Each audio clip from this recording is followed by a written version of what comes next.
in a quiet village called Amaudu, where the red earth roads curled through thick forests like resting snakes. The land was silent, like it was waiting for something to happen. The village drew its name from the ancient judgment drum, called Udu, a sacred drum, that stood tall in the great square beside the king's throne. Black as night, taller than any man, and wrapped in red cloth marked with symbols only the priests could read, the Udu was not struck for music or joy, but for final judgment. It had no voice of its own unless summoned by the king's last decree. And when it spoke, its deep, thunderous sound sealed destinies. No voice, not even the king's, could reverse it. That was why they called it Amaudu, the village of the drum that speaks last. Among the people of this fearsome village was Meka. He was known by all in the village as Meka the Slow One. He was a grown man with the heart of a child. He would forget simple things and laugh when no one else did. If someone raised their voice, Meka would hide behind a wall, trembling. He flapped his hands when excited, and when thunder cracked, he would duck under the table and hug his carved wooden bird as if it were alive. His mind was not sharp like others, but his spirit was pure. He would chase butterflies, laugh at the rain, and sing to the moon with his daughter, Ola, the light of his life. Ola was just 7 years old, but wise beyond her age. She knew her papa was different, not broken, just gentle. Every evening, she would hold his hand and walk him home from the riverside, where he sold carved wooden birds to travelers. But one day, joy turned into sorrow. It was the Aelpo festival, and the village danced and feasted. Children played by the sacred stream, where the water ran fast and deep. Princess Ago, the only daughter of the king, ran too close to the edge. Her slipper got caught on a root. She slipped. She screamed. No one saw except Meka, who was there, carving a wooden crocodile. Meka dropped his tool and ran toward her. "No, no, no! Wake up! Don't sleep!" he cried, lifting her from the river.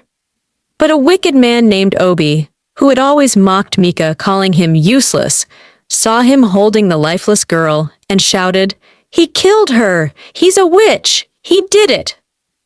Before Meka could say a word, the villagers rushed in like fire. They beat him. They tied him up and dragged him before the king. Now, the king of Amaudu was called King Igwu. He was not known for kindness, but for his iron heart, unshakable rage, and words that struck like a thunder once spoken, they never returned. His face was always still, like carved stone. His eyes held storms. People said he never laughed, and when he gave a command, even the wind obeyed. He had ruled for 25 harvests, and under him, the village grew rich. No enemies dared to attack. No thief escaped judgment. Neighboring lands feared him, and children were warned not to whisper his name after dark. In the great square, beside his throne, stood the drum of final judgment. No one in history had ever been spared once the drum spoke. Not even the king himself could undo it. So when the villagers threw Meka before him, drowning in pain, the king pointed at Meka and shouted, "He shall die! Death at the chopping ground, his head will fall in 7 days." Then he reached for the black drum, the drum of final judgment. With one heavy strike, boom! The sound echoed through the land. That was the kingdom's unchangeable seal. Once the drum spoke, not even the king himself could take it back. Everyone fell silent. Meka's eyes filled with tears, but he didn't understand. He just held the little doll in his hand and whispered, "I didn't do anything." And so Meka's nightmare began. Inside the prison was deep, dark, and cold. It smelled of pain. It was where hopeless prisoners, thieves, murderers, and rebels were locked. When Meka arrived, he looked around wide-eyed, trembling. Then, like a frightened child, he ran into a corner behind a stack of old mats and hid his face. When the guard called him out, he cried loudly, sucking his thumb, and refused to move until someone promised him a boiled egg. The other prisoners burst into laughter. At night, he would giggle randomly or throw pebbles at rats like a boy playing outside. But slowly, they began to see something else. One night, a prisoner named Okoye, who had not spoken in months, had a fever. Meka sat beside him, wiping his sweat with a wet towel, and sang softly like a lullaby. Another day, he gave up his only yam portion for Udo, a robber who hadn't eaten in 3 days. When a prisoner named Dogo cried after hearing bad news from home, Meka hugged him and said with innocent eyes, "Don't cry. I'll protect you." Even the prison guards, men who carried whips and wore hard faces, began to soften. One of them, Guard Ike, whispered, "This man is no killer. He's like a child trapped in a man's body." Another added, "His heart is too clean for this place." At night, he made them laugh with his silly songs. Outside the prison walls, Ola would sit at the palace gates every morning. "I want to see my papa," she told the guards. Day after day, she brought his favorite roasted maize, though they never let her in. But the king's order was final. It was the 5th day. The sun sat high, and the prisoners were taken out to the king's farm, a wide stretch of land near the edge of the crocodile swamp. Their duty was to till the soil, carry heavy basket of yam, and fetch water under the hot sun. Meka, though slow and clumsy, worked with a smile. Sometimes he laughed for no reason or sang children's songs while digging, making even the guards shake their heads in wonder.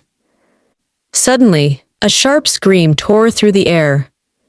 The king's only son, little Prince Tabena, had been chasing butterflies too close to the swamp when he slipped and fell into the dark water, a crocodile-infested swamp. No one dared enter. "Help!" the boy cried, his tiny arms flailing. Guards dropped their weapons and shouted, "The prince! The prince!" But none moved forward. The crocodiles had already surfaced, their eyes like stones, their jaws opening. They began to circle the boy. One growled, another hissed. "No one can survive that," a prisoner whispered. But Meka didn't wait. He flung down his hoe and ran. "Meka, no!" one guard shouted. But he didn't stop. With chains clinking on his wrists, Meka darted toward the edge of the farm. He spotted a hen scratching the soil nearby. In one swift motion, he snatched it up. "Forgive me, chicken," he mumbled. Then whoosh! He threw the live chicken far into the opposite side of the swamp. It landed with a loud splash, flapping and squawking wildly. The crocodiles turned. All of them! Their attention shifted from the boy to the panicked hen, now splashing on the other side. Meka seized the moment. He crawled into the swamp's edge, the muddy water sucking at his knees. The prince's cries were weakening. "I'm here," Meka whispered. "Don't cry." He scooped the boy up, raised him over his head, and tossed him gently to the waiting arms of the guards. But just as he turned to escape, a crocodile lunged. Gasps filled the air. Meka spun, kicked water into its eyes, and rolled under a fallen log. He crawled out bleeding, breathless, his wrapper torn but alive. He had saved the prince. The village was in awe. "Maybe Meka is not who we thought," they whispered. The king heard what happened. Still, he said nothing. On the 7th day, The guards came and tied Meka's hands behind his back. They covered his face with a dark cloth and dragged him toward the chopping ground, where the blade waited its edge glinting under the early morning sun. He was shaking in fear. As he passed the prison hut, the other prisoners reached through the wooden bars, weeping and wailing. One pressed his forehead to the wood. Another whispered a final prayer. They cried out, "Meka, you have a good heart. May the gods remember you." One of them stretched out his hand, brushing Meka's arm. "Forgive us for mocking you, brother." Another broke into tears, grabbed Meka's foot briefly, and said, "You were the best of us. May your spirit find peace." They hugged him as best they could through the gaps. Some kissed his hands, others sobbed uncontrollably. Meka, though blindfolded, could feel their tears on his skin. He nodded gently, too weak to speak, too broken to resist. Meanwhile, Ola stood nearby, crying, clutching the wooden bird to her chest, her tiny hands trembling in fear. The drums were silent. But the people were not. Suddenly, from every corner of Ama-Edu, the villagers began to gather, first in tens, then in hundreds. Children, mothers, fathers, elders, even travelers stopped in their tracks. They raised their voices. "Justice for Meka! Justice for Meka!" Others cried, "Life for life! Life for life!" As the villagers cried out for justice, the guards glanced at one another, their faces heavy with doubt. Slowly, one by one, they lowered their weapons. Then, as if moved by the same invisible truth, they all stepped back from the chopping ground. With a firm but quiet voice, the eldest among them declared, "We will not shed innocent blood." The rest nodded in solemn agreement, standing together in silent defiance of the king's judgment, united in conscience, refusing to be tools of injustice. The crowd grew louder, chanting in waves. "Justice for Meka! Life for life! Let the innocent live!" Their voices became a storm too powerful to ignore. The guards, once executioners, now stood like protectors, forming a human wall between Meka and the blade. The king watched as his people stood not with fear, but with fire in their eyes. They had come to defend the one they once condemned. And in that moment, the mighty King Igwu, who never changed his words, burned with fury. His eyes blazed like wildfire as he grabbed the executioner's axe with his own hands and marched toward the chopping ground, each step shaking the earth beneath him. The crowd fell silent, breath held tight in their chests. But then, remove the mask. He looked into Meka's eyes. He saw the same fear his daughter once had during storms. He saw kindness, weakness, purity.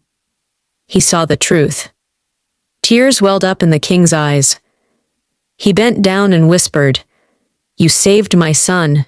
You tried to save my daughter. I judged you with my anger, not with justice." He raised his hand and shouted, "Let him go!" Meka stood blinking in shock.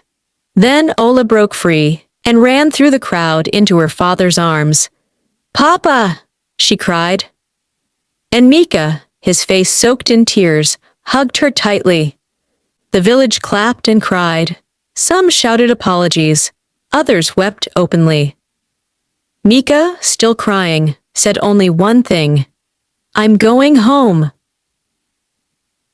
That day, for the first time in the history of Ama-Udu, the Black Drum's judgment was broken. A new law was spoken.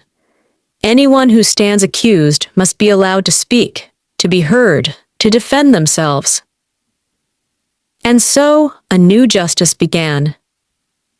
That night, the moon shone brighter than it had in years. And as Ola placed the wooden bird on their doorstep, the village knew. It was a miracle.